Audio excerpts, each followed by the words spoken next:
नमस्कार। आज हम लोग वर्ग 10 केमिस्ट्री रसायन विषय के अंतर्गत chemical reaction and chemical equation रासायनिक अभिक्रिया एवं रासायनिक समीकरण के बारे में पढ़ेंगे।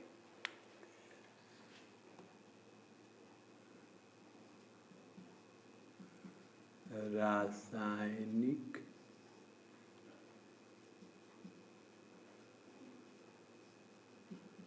अभिक्रियाएं, केमिकल रिएक्शन।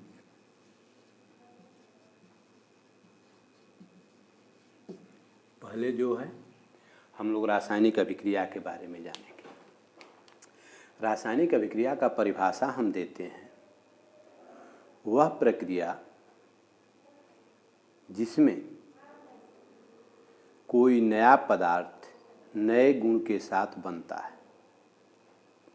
वह प्रक्रिया या वह घटना जिसमें कोई नया पदार्थ नए गुण के साथ बनता है, रासायनिक अभिक्रिया कहलाती है। या इसको हम ऐसे भी कह सकते हैं कि वह प्रक्रिया जिसमें एक या एक से अधिक शुद्ध पदार्थ उपयुक्त परिस्थिति में भिन्न गुण वाले नए पदार्थ का निर्माण करते हैं, रासायनिक अभिक्रिया कहलाती है। अब हम लोग जानेंगे रासायनिक अभिक्रिया क्यों होती है और कैसे होती है। रासायनिक अभिक्रिया क्यों होती है और कैसे होती है। प्रकृति में कोई भी घटना इस प्रकार होती है कि उच्च ऊर्जा वाली वस्तु निम्न ऊर्जा वाली वस्तु की ओर अग्रसर होती है।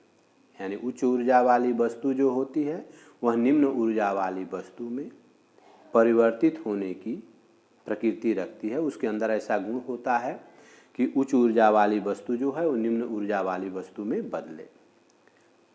इसके अनुसार उच्च ऊर्जा वाले अभिकारक में निम्न ऊर्जा वाले प्रतिफल में बदलने की प्रवृत्ति होती है। उच्च ऊर्जा वाले पदार्थ को निम्न ऊर्जा वाले पदार्थ में बदलने की प्रवृत्ति होती है, जिसके कारण रासायनिक अभिक्रिया होती है। अब रासायनिक अभिक्रिया कैसे होती है?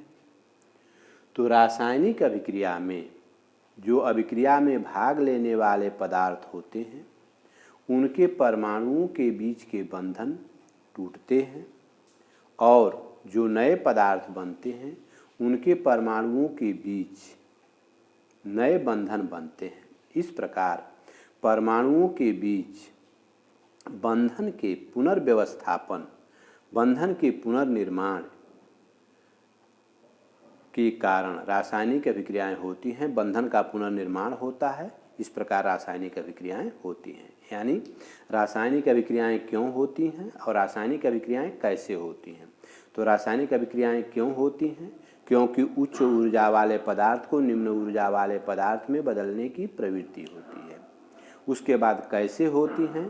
तो अभिक्रिया में भाग लेने वाले पदार्थों के बीच के बंधन टूटते हैं और जो नए पदार्थ बनते हैं उनके परमाणुओं के बीच के बंधन, उनके परमाणुओं के बीच नए बंधन बनते हैं। अभिक्रिया में जो पदार्थ भाग लेते हैं उनके परमाणुओं के बीच के बंधन टूटते हैं और जो नए पदार्थ बनते हैं उन परमाणुओं के बीच नए बंधन बनते हैं।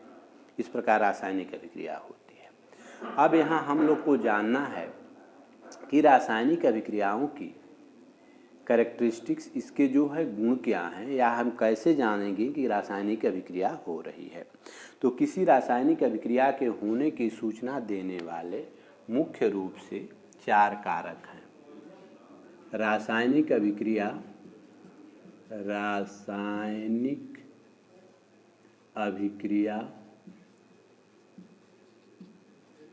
होने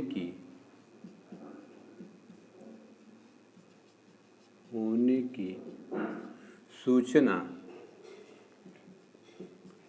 देने वाले कारक, इसमें मुख्य रूप से जो है 4 हैं। ऐसे हम 5 इसमें कह सकते हैं। एक है अवस्था में परिवर्तन। अवस्था में परिवर्तन, चेंज इन स्टेट।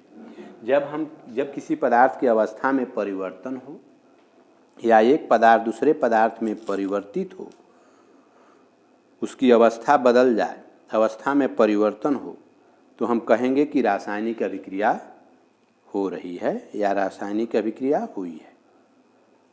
अवस्था में परिवर्तन, जैसे चेंज इन स्टेट, मैग्नीशियम के फीते को जब हम ऑक्सीजन में जलाते हैं तो मैग्नीशियम ऑक्साइड के पाउडर का निर्माण होता है। यहाँ जो है यह ठोस रूप में है या गैस रूप में है, अवस्था बदल गया या चूर्ण रूप में हो गया, पाउडर के रूप में हो गया। इसी प्रकार और एग्जाम्पल हम दे सकते हैं। कार्बन को ऑक्सीजन में जलाएंगे तो कार्बन डाइऑक्साइड का निर्माण होगा, कार्बन ठोस, ऑक्सीजन गैस, और कार्बन डाइऑक्साइड जो बनी वो गैस। तो अवस्था में परिवर्तन, अगर अवस्था में परिवर्तन हो, चेंज इन स्टेट हो, तो उस कंडीशन में हम समझेंगे कि रासायनिक अभिक्रिया हो रही है। दूसरा, ताप में परिवर्तन, ताप में परिवर्तन, चेंज इन टेम्परेचर, ताप में परिवर्तन। ताप में परिवर्तन, अगर दो पदार्थ को मिलाते हैं या किसी परिस्थिति में किसी पदार्थ के ताप में परिवर्तन हो रहा हो तो हम समझ जाएंगे कि रासायनिक अभिक्रिया हो रही है। तो अगर ताप में परिवर्तन हो, इसका मतलब कि रासायनिक अभिक्रिया हो रही है। जैसे हम किसी परखनली में अगर जो है हम जस्ते के चूर्ण को लेकर उस पर सल्फ्यूरिक अम्ल डालते हैं, जस्ते के चूर्ण को लेकर अगर उस पर हम सल्फ्यूरिक अम्ल डालते हैं तो परखनली गर्म हो जाती है। परखनली को छूने पर वह परखनली जो है वह गर्म मालूम पड़ती है। इससे पता चलता है कि रासायनिक अभिक्रिया हो रही है। तो अगर ताप में परिवर्तन हो तो हम समझ जाएंगे कि रासायनिक अभिक्रिया हो रही है। Zn + H2SO4 बनेगा zinc sulphate ZnSO4 + H2। Zn + H2SO4, परखनली में जस्ते के चूर्ण को लेकर के जब उस पर हम सल्फ्यूरिक अम्ल डालते हैं और परखनली को छूते हैं तो परखनली गर्म मालूम पड़ती है। इसका मतलब कि ताप में परिवर्तन हो रहा है। तीसरा, रंग में परिवर्तन, रंग में परिवर्तन, रंग में परिवर्तन, चेंज इन कलर। अगर दो पदार्थों को हम मिलाते हैं और उनके रंग में परिवर्तन होता है, पदार्थों को मिलाने पर रंग में परिवर्तन होता है, तो उस स्थिति में हम समझेंगे कि रासायनिक अभिक्रिया हो रही है। जैसे अगर जो है कॉपर सल्फेट के विलयन में, कॉपर सल्फेट के विलयन में हम जस्ते का पत्थर डालते हैं या जस्ते के चूर्ण को डालते हैं तो जिंक सल्फेट का निर्माण होता है और कॉपर विस्थापित हो जाता है, कॉपर हट जाता है, जिंक सल्फेट बनता है और कॉपर बनता है। यहाँ इसका रंग जो होता है वो ब्लू, नीला होता है कॉपर सल्फेट के विलयन का रंग, और यह जो होता है वह रंगहीन हो जाता है। तो अगर रंग में परिवर्तन हुआ तो हम समझ जाएंगे कि रासायनिक अभिक्रिया हो रही है। तो तीन स्थितियां हो गई। अवस्था में परिवर्तन, अगर अवस्था बदले तो हम समझेंगे कि रासायनिक अभिक्रिया हो रही है। ताप में परिवर्तन, अगर ताप बदले तो हम समझ आएंगे कि रासायनिक अभिक्रिया हो रही है। रंग में परिवर्तन, अगर रंग बदले तो हम समझ जाएंगे कि रासायनिक अभिक्रिया हो रही है। और अगला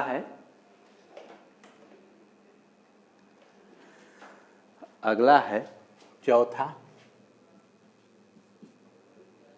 गैस का उत्सर्जन, गैस का उत्सर्जन, इवोल्यूशन ऑफ गैस, गैस का निष्कर्षण, गैस का उत्सर्जन। अगर गैस निकलती हो तो हम समझ जाएंगे कि रासायनिक अभिक्रिया हो रही है। जैसे अभी यही जो है जस्ते के चूर्ण पर अगर हम सल्फ्यूरिक अम्ल डालते हैं तो जिंक सल्फेट का निर्माण होता है और हाइड्रोजन गैस निकलती है। तो अगर गैस निकल रही है तो इससे भी पता चल जाएगा कि रासायनिक अभिक्रिया हो रही है।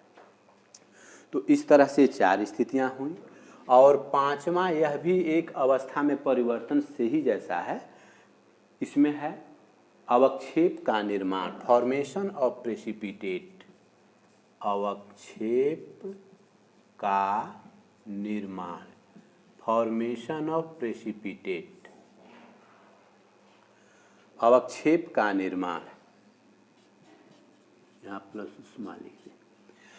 अगर हम दो विलयन को मिलाते हैं, अगर कोई अघुलनशील पदार्थ बनता है, अविलेय पदार्थ बनता है, तो उस अविलेय पदार्थ को हम अवक्षेप कहते हैं। तो अगर अवक्षेप का निर्माण हो रहा हो तो हम समझ जाएंगे कि रासायनिक अभिक्रिया हो रही है। जैसे अगर बेरियम क्लोराइड और sodium sulphate Na2SO4, barium chloride और सोडियम सल्फेट के विलयन को हम मिलाते हैं, दोनों के विलयन को मिलाते हैं, तो बनेगा barium sulphate BaSO4, barium sulphate अवक्षेप होगा, और सोडियम क्लोराइड का विलयन।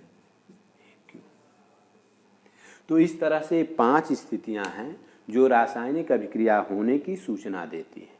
अवस्था में परिवर्तन, चेंज इन स्टेट, ताप में परिवर्तन, चेंज इन टेम्परेचर, रंग में परिवर्तन, चेंज इन कलर, गैस का उत्सर्जन, इवोल्यूशन ऑफ गैस, और अवक्षेप का निर्माण, फॉर्मेशन ऑफ प्रेसिपिटेट। अगर इसमें से कोई स्थिति हो, कोई एक परिवर्तन हमें दिखाई दे, तो हम समझ जाएंगे कि रासायनिक अभिक्रिया हो रही है। तो अभी तक हम लोग पढ़े रासायनिक अभिक्रिया क्या है, रासायनिक अभिक्रिया क्यों होती है, रासायनिक अभिक्रिया कैसे होती है, और रासायनिक अभिक्रिया के गुण, एक तरह से कह सकते हैं कैरेक्टरिस्टिक्स ऑफ केमिकल रिएक्शन, या रासायनिक अभिक्रिया होने की सूचना देने वाले कारक, वे कौन कौन से ऐसे कारक हैं जिससे हमें रासायनिक अभिक्रिया होने की सूचना मिलती है। अब हम लोग जानेंगे रासायनिक समीकरण के बारे में। रासायनिक समीकरण, रासायनिक समीकरण क्या है?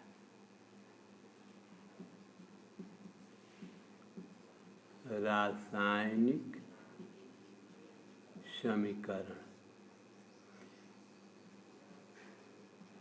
Chemical equation. रासायनिक अभिक्रिया के संक्षिप्त रूप को रासायनिक समीकरण कहते हैं। रासायनिक अभिक्रिया के संक्षिप्त रूप को रासायनिक समीकरण कहते हैं। इसे संकेतों एवं सूत्रों की सहायता से व्यक्त किया जाता है। रासायनिक अभिक्रिया के संक्षिप्त रूप को short form of chemical reaction is called chemical equation.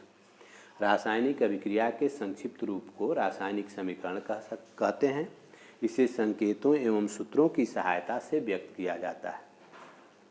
अब इसमें जैसे अभी हम कहें कि जस्ता सल्फ्यूरिक अम्ल से अभिक्रिया कर जिंक सल्फेट बनाता है और हाइड्रोजन गैस निकलती है, तो इसको संक्षिप्त रूप में हम लिख सकते हैं कि जस्ता प्लस सल्फ्यूरिक अम्ल zinc sulphate plus hydrogen gas, या Zn plus H2SO4 ZnSO4 plus H2। तो यह जो है रासायनिक समीकरण हुआ। रासायनिक समीकरण दो प्रकार का होता है। रासायनिक समीकरण के प्रकार, रासायनिक समीकरण दो प्रकार का होता है, kind of chemical equation. First, शब्द समीकरण, शब्द समीकरण, वर्ड इक्वेशन। वह समीकरण जिसमें प्रतिकारकों एवं प्रतिफलों को उनके नामों के द्वारा व्यक्त किया जाता है, उसे शब्द समीकरण कहते हैं। इसमें जो है, जैसे हम लिख कहें कि अभी रासायनिक अभिक्रिया है, जस्ता सल्फ्यूरिक अम्ल से अभिक्रिया कर जिंक सल्फेट बनाता है और हाइड्रोजन गैस निकलती है। तो जस्ता सल्फ्यूरिक अम्ल से अभिक्रिया कर जिंक सल्फेट बनाता है, हाइड्रोजन गैस निकलती है, रासायनिक अभिक्रिया हुई। अब इसका शब्द समीकरण होगा जस्ता plus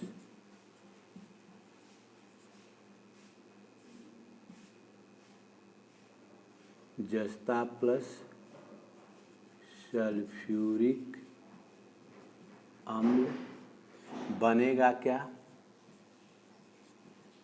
zinc sulphate plus hydrogen gas. जस्ता प्लस सल्फ्यूरिक अम्ल zinc sulphate plus hydrogen gas. जस्ता सल्फ्यूरिक अम्ल से अभिक्रिया कर जिंक सल्फेट और हाइड्रोजन गैस बनाता है। जस्ता प्लस सल्फ्यूरिक अम्ल बनेगा zinc sulphate plus hydrogen gas. यह शब्द समीकरण हो गया। शब्द समीकरण में प्रतिकारक एवं प्रतिफल को उनके नामों के द्वारा व्यक्त किया जाता है। दूसरा होता है सांकेतिक समीकरण।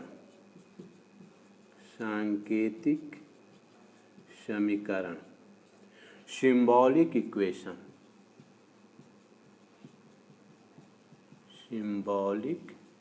इक्वेशन वह रासायनिक समीकरण जिसमें प्रतिकारकों एवं प्रतिफलों को उनके संकेतों एवं सूत्रों की सहायता से व्यक्त किया जाता है, उसे हम सांकेतिक समीकरण कहते हैं।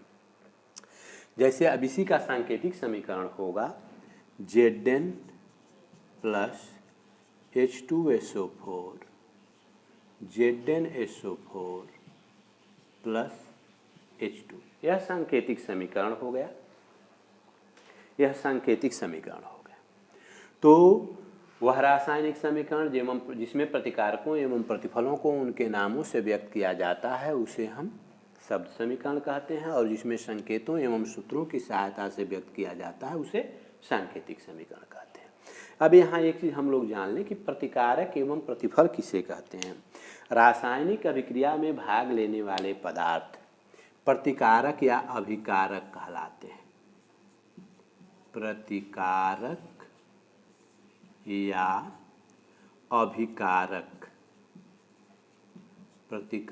या अभिकारक रिएक्टेंट। और अभिक्रिया के फलस्वरूप जो पदार्थ बनते हैं उन्हें हम प्रतिफल या उत्पाद कहते हैं, प्रोडक्ट, है ना। तो रासायनिक अभिक्रिया में जो पदार्थ भाग लेते हैं उन्हें प्रतिकारक कहते हैं, और रासायनिक अभिक्रिया के फलस्वरूप जो पदार्थ बनते हैं उन्हें प्रतिफल या उत्पाद कहते हैं। ठीक, तो ये हो गया रासायनिक समीकरण के प्रकार। अब सांकेतिक समीकरण में दो प्रकार हम कह सकते हैं, इसके दो प्रकार होते हैं। एक असंतुलित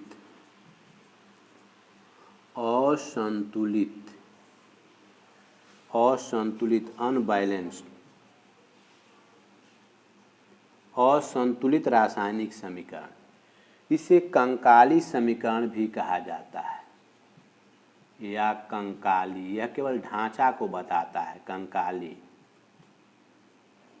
स्केलेटन।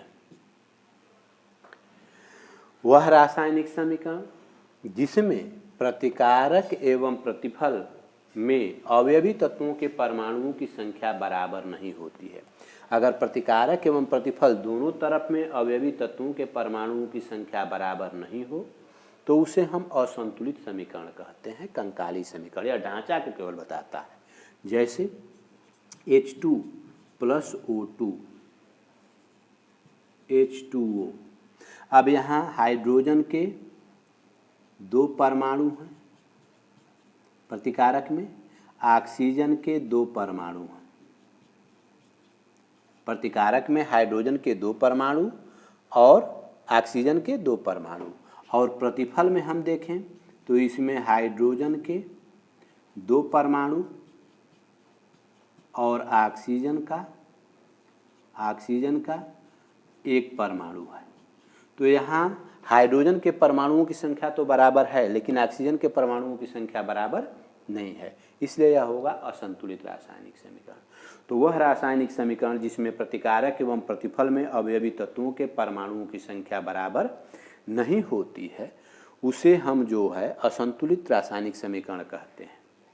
यानी दोनों तरफ अवयवी तत्वों के परमाणुओं की संख्या बराबर नहीं होती है तो उसे हम असंतुलित रासायनिक समीकरण कहते हैं। दूसरा होता है संतुलित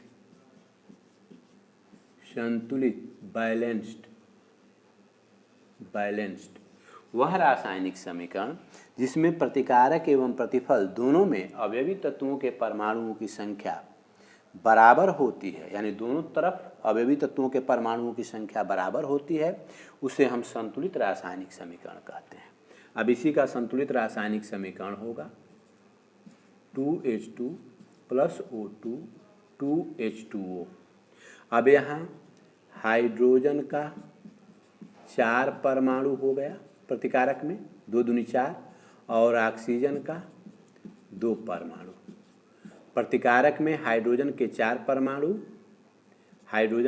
परमाणु, ऑक्सीजन के 2 परमाणु हैं, और प्रतिफल में यह हो गया प्रतिकारक में, और प्रतिफल में हम देखें तो हाइड्रोजन के 4 परमाणु और ऑक्सीजन के 2 परमाणु प्रतिफल में, तो दोनों तरफ अवयवी तत्वों के परमाणुओं की संख्या बराबर हो गई, तो यह जो है समीकरण संतुलित रासायनिक समीकरण कहलाएगा। तो वह रासायनिक समीकरण जिसमें प्रतिकारक एवं प्रतिफल को उनके नामों की सहायता से व्यक्त किया जाता है उसे हम शब्द समीकरण कहते हैं, और वह रासायनिक समीकरण जिसमें प्रतिकारक एवं प्रतिफल को संकेतों या सूत्रों की सहायता से व्यक्त किया जाता है उसे सांकेतिक समीकरण कहते हैं। सांकेतिक समीकरण में 2 हो गए, संतुलित और असंतुलित। वह रासायनिक समीकरण जिसमें प्रतिकारक एवं प्रतिफल दोनों में अवयवी तत्वों के परमाणुओं की संख्या बराबर हो, यानी दोनों तरफ अवयवी तत्वों के परमाणुओं की संख्या बराबर हो, तो उसे जो है हम संतुलित कहेंगे, और जिसमें बराबर न हो उसे असंतुलित कहेंगे। जैसे यहाँ हाइड्रोजन ऑक्सीजन से अभिक्रिया करके जल बनाता है, तो यहाँ प्रतिकारक में हाइड्रोजन के 2 परमाणु, ऑक्सीजन के 2 परमाणु हैं, प्रतिफल में हाइड्रोजन के 2 परमाणु, ऑक्सीजन के 1 परमाणु हैं, इसलिए यह असंतुलित है। दोनों तरफ बराबर नहीं है परमाणुओं की संख्या, तो असंतुलित है। और जिसमें प्रतिकारक एवं प्रतिफल दोनों में अवयवी तत्वों के परमाणुओं की संख्या बराबर हो, यानी दोनों तरफ अवयवी तत्वों के परमाणुओं की संख्या बराबर हो, तो उसे हम संतुलित रासायनिक समीकरण कहते हैं। अब एक प्रश्न यहाँ है कि रासायनिक समीकरण को संतुलित करना क्यों आवश्यक है। तो हम लोग 9th क्लास में पढ़े हैं द्रव्यमान संरक्षण का सिद्धांत। द्रव्यमान को न तो हम निर्मित कर सकते हैं न तो नष्ट कर सकते हैं। Matter can neither be created nor destroyed. तो इसमें जो है द्रव्य को हम न तो निर्मित कर सकते हैं न तो नष्ट कर सकते हैं। तो इस सिद्धांत के आधार पर प्रतिकारक का कुल द्रव्यमान प्रतिफल के कुल द्रव्यमान के बराबर होता है। द्रव्यमान संरक्षण के सिद्धांत के अनुसार प्रतिकारक का कुल द्रव्यमान प्रतिफल के कुल द्रव्यमान के बराबर होता है। इसी द्रव्यमान को बराबर करने के लिए रासायनिक समीकरण को संतुलित किया जाता है। यानी किसी भी परिवर्तन में द्रव्यमान हमेशा निश्चित रहता है। तो द्रव्यमान हमेशा निश्चित रहता है, हमेशा बराबर रहता है। तो जब भी कोई रासायनिक अभिक्रिया होगी तो प्रतिकारक का कुल द्रव्यमान प्रतिफल के द्रव्यमान के बराबर होगा।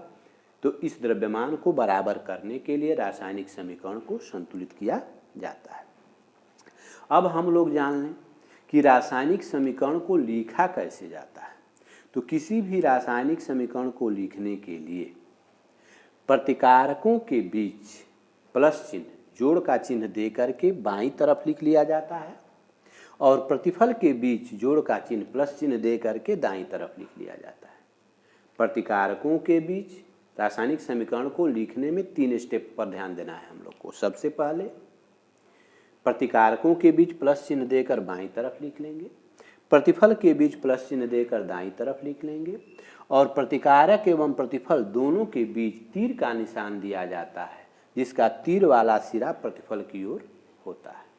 इस तरह से रासायनिक समीकरण को लिखते समय 3 बातों पर ध्यान देना है। जो पदार्थ रासायनिक अभिक्रिया में भाग लेते हैं उनको प्रतिकारक कहते हैं। प्रतिकारकों के बीच प्लस चिन्ह देकर बाईं तरफ लिख लेते हैं। अभिक्रिया के फलस्वरूप जो पदार्थ बनते हैं उन्हें प्रतिफल या उत्पाद कहते हैं। उनके बीच प्लस चिन्ह देकर दाईं तरफ लिख लेते हैं और प्रतिकारक एवं प्रतिफल के बीच तीर का निशान देते हैं। तीर वाला सिरा जो होता है वह प्रतिफल की ओर होता है। इस प्रकार आज हम लोग पढ़ लिए कि रासायनिक अभिक्रिया क्या है, कैसे होती, क्यों होती है, कैसे होती है, रासायनिक अभिक्रिया के होने की सूचना देने वाले कारक कौन कौन से हैं, या जो है हम कह सकते हैं कि रासायनिक अभिक्रिया के गुण, कैरेक्टरिस्टिक्स ऑफ केमिकल रिएक्शन। उसके बाद जो है रासायनिक समीकरण क्या है, रासायनिक समीकरण के प्रकार, रासायनिक समीकरण को कैसे लिखा जाता है, रासायनिक समीकरण को संतुलित करना क्यों आवश्यक है। आगे हम लोग पढ़ेंगे रासायनिक अभिक्रिया के प्रकार के बारे में। धन्यवाद।